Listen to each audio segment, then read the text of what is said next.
एक समय की बात है। एक व्यक्ति के तीन मित्र थे। तीनों से उसका अलग अलग संबंध था। पहला मित्र ऐसा था जिससे वह प्रतिदिन मिलता था। उसे मिलकर उसे बहुत खुशी मिलती थी और उसे लेकर उसे अहंकार भी था। दूसरा मित्र ऐसा था जिससे वह हफ्ते में एक दिन मिलता था, लेकिन रोजाना उसे याद जरूर करता था और उसे बहुत ज्यादा प्रेम करता था। तीसरा मित्र ऐसा था जिससे वह महीनों में कभी कभी ही मिलता था, और वह भी बस थोड़े समय के लिए। एक दिन उस व्यक्ति पर एक गंभीर मुकदमा दर्ज हो गया। वकील ने कहा, मुकदमा बहुत कठिन है। तुम्हें कोई ऐसा गवाह तैयार करना होगा जो अदालत में जाकर कहे कि वह तुम्हें जानता है और वह मानता है कि आरोप गलत है। वह व्यक्ति घबरा गया, परंतु उसे अपने मित्रों की याद आई। उसने सबसे पहले अपने पहले मित्र के पास जाने का निर्णय लिया। वह दौड़ता हुआ अपने पहले मित्र के पास पहुंचा और बोला, मेरा प्रिय मित्र, मैं एक बड़ी मुसीबत में फंस गया हूं। मुझ पर झूठा मुकदमा लगा है। कृपया मेरे साथ अदालत चलो और मेरी गवाही दो कि मैं निर्दोष हूं। पहला मित्र हंसते हुए बोला, देखो भाई, हमारी मित्रता अवश्य है। मैं तुम्हें बहुत प्रिय भी हूं, लेकिन अदालत जाने की बात मत करो। मैं तुम्हारे साथ एक कदम भी नहीं चल सकता। यह सुनकर व्यक्ति बहुत आहत हुआ। जिसे वह अपना सबसे प्रिय मित्र समझता था, वह तो मुसीबत में साथ छोड़ चुका था।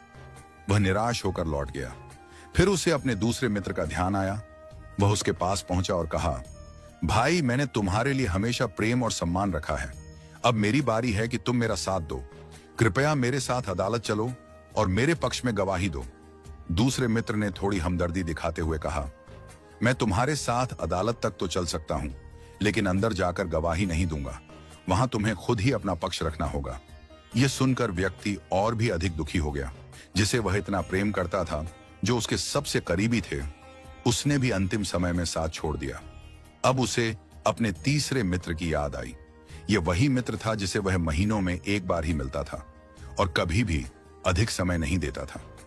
फिर भी उसने हिम्मत करके उसके पास जाकर अपनी परेशानी बताई और कहा, मित्र, मैं बहुत संकट में हूं। मुझे तुम्हारी मदद की जरूरत है। क्या तुम मेरे साथ अदालत चलोगे? तीसरा मित्र मुस्कुराया और बोला, मैं न केवल तेरे साथ अदालत चलूंगा, बल्कि तेरे लिए गवाही भी दूंगा, और मेरा दावा है कि यह मुकदमा खत्म हो जाएगा और तू बरी हो जाएगा। यह सुनकर व्यक्ति आश्चर्यचकित और भावुक हो गया। जिसे उसने सबसे कम महत्व दिया था, वही मित्र सबसे अधिक सहारा बनकर सामने आया। पहला मित्र है धन, संपत्ति, भवन, भूमि, जिनके लिए मनुष्य रात दिन मेहनत करता है और अपने जीवन को इसी में लगा देता है, लेकिन जब कठिन समय आता है तो ये सब छोड़कर चले जाते हैं। दूसरा मित्र है परिवार, पत्नी, बच्चे, भाई बहन, जिनके लिए मनुष्य हर कष्ट सहता है। वे मुसीबत में आपके साथ खड़े हो सकते हैं, लेकिन अंतिम संघर्ष आपको अकेले ही करना पड़ता है। तीसरा मित्र है प्रभु प्रेम और शुभ कर्म, जिसे हम अक्सर महीनों में एक बार याद करते हैं, लेकिन यही हमारे सच्चे साथी होते हैं।